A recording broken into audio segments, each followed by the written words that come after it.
Well, good morning everyone. Thank you very much indeed for coming today. Fantastic to see all of you here.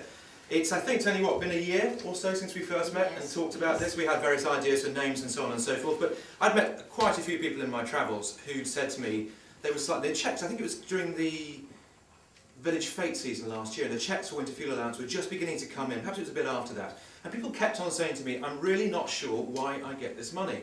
And I began to make inquiries across the piece with various people about how we could do something about this. And eventually, Toni and I ended up talking about putting a scheme together. And here we are today, finally, a year or so later, having made something happen. So, Toni, over to you.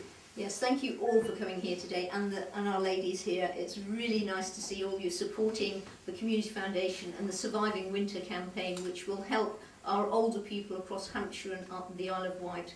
We're hoping to raise £100,000 to support older people living in fuel poverty across the county. And Dickie's just about to give me a cheque, aren't you, Dickie? You see that she's going to snatch it, don't you?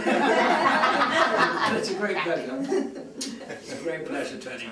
This is a campaign that could make a real difference to people living right on the margins in British society. And we often think about Hampshire as a place where there's lots of wealth. Most people have got great jobs, they know what they're doing, there's really no particular issues in Hampshire. I'm telling you now, that couldn't be further from the truth. There are plenty of people in our part of the world who don't have enough cash, and particularly when winter comes and the fuel bills rise, they really, really struggle to make ends meet. So I'm very excited about this particular initiative.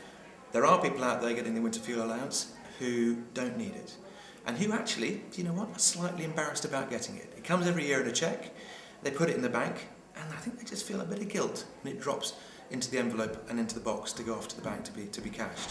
We're trying to make sure that those people have the option to give it to someone to do some real good with. I can't understand why this has not happened before. In fact, it has happened down in Somerset. The Community Foundation have been doing it last year, and they raised £56,000.